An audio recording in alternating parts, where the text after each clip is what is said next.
Hey, what's up, everybody? It's Kellen here from Start Your Systems, and welcome back to MX Bikes Ride the Track map, where today we're going to be playing the Atlanta Motor Speedway track, round 14 of Monster Energy Supercross. Again, these tracks are created by the Moto X Collective crew, which is, as always, G-Dub always loves to tell me that it's pretty much specifically TFC actually building these tracks every week. But of course, G-Dub is also involved with the Moto X Collective over there. I'm sure he has a little bit to do with what happens with that YouTube channel specifically. But yeah, shout out to the Moto X Collective for putting another awesome track out for us to try beforehand and see what the track's going to look like a little bit.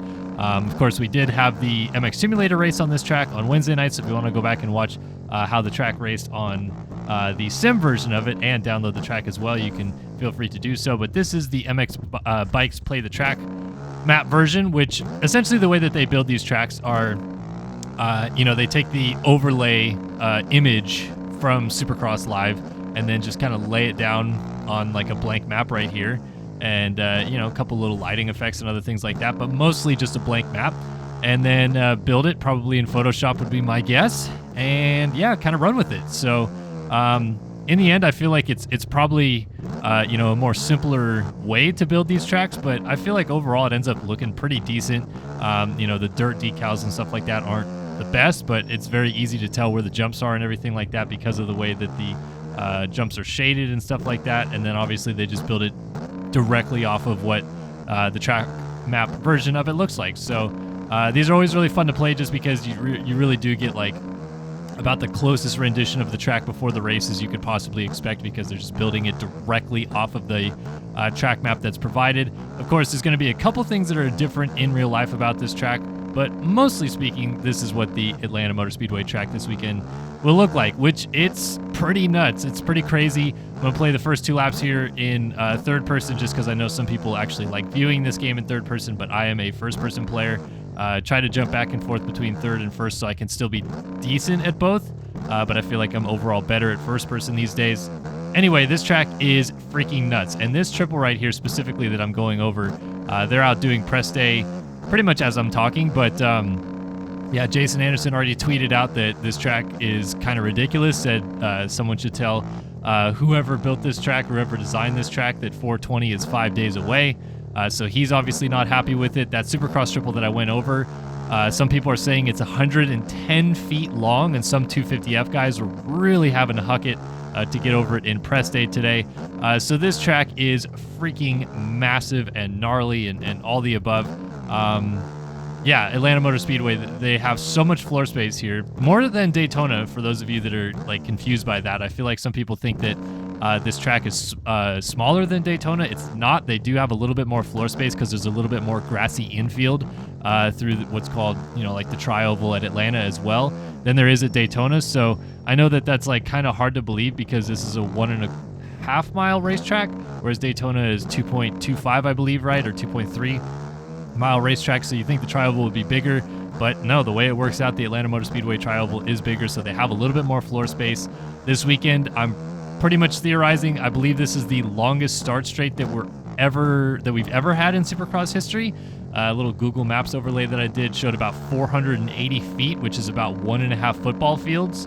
So I'd have to imagine they're going to be getting to about the highest gear that they have in their bikes. If they do the 3-speed transmissions, like they'd be up in third, obviously, fourth for sure. Otherwise, it's going to be gnarly to see how fast these guys go down that start straight away. And then obviously the rest of the track is massive. It's kind of a more spread out Atlanta Motor Speedway track. Like it just feels very fast from one end of the speedway to the other, whereas I felt like the designs they used at Atlanta last year were much more kind of trying to break up flow, almost kind of doubling back on itself a little bit, making sure that the rhythm lanes stayed a certain length. But like, you come out of this corner, you triple in here.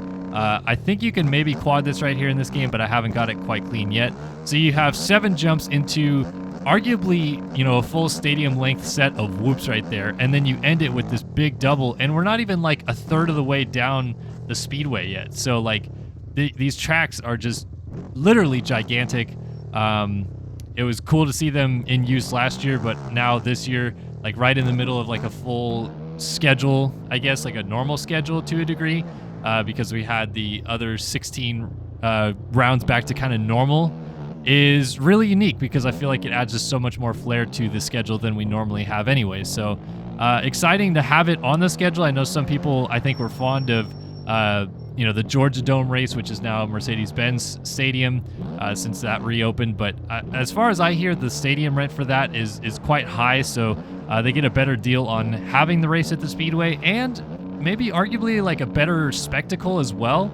But who knows? Like, I'd be curious to know, Georgia fans or fans in the area that are going to go to this race, like, do you prefer it at the Mercedes-Benz Stadium, or do you like this version at Atlanta Motor Speedway? Like, I think from a viewing perspective, it looks really cool to have this race, but yeah, I would be interested to know thoughts of those that regularly go to this event. I do not. I am not going this weekend, but it's one of these races that I definitely want to go to in the future and work and all those things like that. So yeah, I'm fond of it for sure.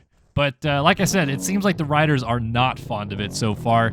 Jumps are very big on this track. It's very fast and high speed, as I mentioned. And yeah, I think the only saving grace at this point for the riders is that there might be some rain in play this weekend. It may rain, some thunderstorms throughout the day tomorrow. It is a full-blown day race. I think they get started at 3 p.m. Eastern time, so that's noon Pacific, obviously. Track walk is quite literally at 5:30 a.m. over there, so it's a very early schedule, and I don't know when the thunderstorms are supposed to come or what happens, but that may play in the favor to have an earlier race like that, so that maybe they get it done in a certain time, or maybe they could push it back a little bit. But I'm pretty sure the reason this is a day race is because it's on NBC this weekend. So yeah, I think overall it's just kind of going to be what it is, and we might end up with a mutter, we might not. I really don't know, but that might be the saving grace that some of these guys that don't like the track so far may run into, because it is big, it is burly, it is fast, and yeah, it's going to be quite interesting to see how it plays out. It also is the 250 East-West Showdown, which is kind of why I wanted to make this video today as well. Kind of previewing that, I guess, a little bit. This is going to be another fun part of this weekend as well, aside from seeing how these guys tackle this racetrack. 250 East-West Showdown. Finally, we see the Jet versus Craig, which has kind of been brewing all season long, I feel like. Obviously, they raced each other in East Supercross last year, so we've seen them race each other, but this year specifically, they are arguably both on top of their game, maybe the best they both have ever been. And I think it's been building to this kind of crescendo where people want to see who's going to come out on top. Now, the caveat to that is neither one of them really need to win this race. The way that the East-West Showdown works is that wherever they finish, let's say they finish fourth, that's the points they get, even if they're the first West or East rider or what have you. But if they just, finish somewhere around, if Craig finishes somewhere around Hunter Lawrence, for example, he's still going to, gain a lot of points or keep a massive championship lead. And then the same thing for Lawrence, who meant no McAdoo this weekend. He's the man still second in the championship. So it goes down to Hampshire, who I think is 41 points down. And I'm almost positive the Jet could wrap it up this weekend if something happens to Hampshire as well. So for them, it's really, I think, more about just limiting damage at a race like this, where a lot of crazy things could happen. Having so many very fast riders on the track, you just don't want to put yourself in a situation where you end up going down and well down the order or something like that. So I'd have to imagine they'll play it safe. They both have hinted at some point or another that they would really like to beat one another, but I just kind of see it playing differently and someone else winning. Earlier this week, I did theorize that probably Hunter Lawrence would win this because he's got the most to gain from winning this East-West Showdown. But I also heard that he crashed in press day earlier today. Not a pull him out of the race type of injury deal, but definitely something that could maybe hinder him a little bit tomorrow if he's feeling a bit sore from the crash or what have you. So definitely have to consider that a little bit. But yeah, I mean, I just don't think that this showdown is going to be as much of a barn burner as we want it to be. It could be, and I'm hopeful that it is, because it'd be awesome to see those two at their peaks, really going at each other. But if either one of them sends it to try to win this race and goes down and then it costs them a championship, they're going to regret it basically forever. So the last thing I think either of them really want to do is hurt their title chances, and I think you'll see that kind of playing through this weekend, at least in my opinion. Maybe I'm wrong. Maybe they will actually send it and we'll see a good race at the front and hopefully neither get hurt, but we'll see. That being said, you know, because this track is so big, so fast, etc., the 250 class is going to have probably the tougher time dealing with it. Like, this is more of an outdoorsy style track because of the high speeds and nature of it, so the 450 guys should be able to go a little bit faster on it. And we've seen some clips, you know, roll through on Instagram already today of like 250 guys really having to huck that 110-foot triple and probably a few other jumps on the track as well. So, you know, the track is going to be just as much of a hindrance for the 250 guys as racing each other will be. But yeah, I think it'll be fun to see. A couple other notes to pay attention to this weekend.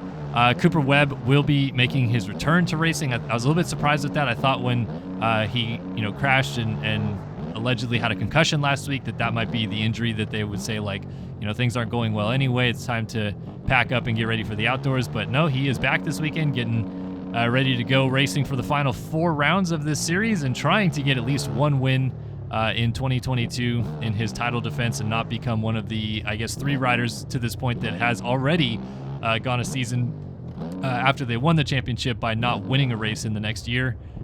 So we'll see whether or not he can maybe get healthy enough to get that done. And then Austin Faulkner is also back from his broken collarbone that he sustained in Arlington with that crash with Jet Lawrence. So he is back and ready to go racing this weekend as well. And that was another thing that I thought was maybe a bit weird to see him back racing. But when you look back to his outdoor season last year and see that, like, after he got hurt early in the season, he basically took the rest of Supercross off to get ready for outdoors.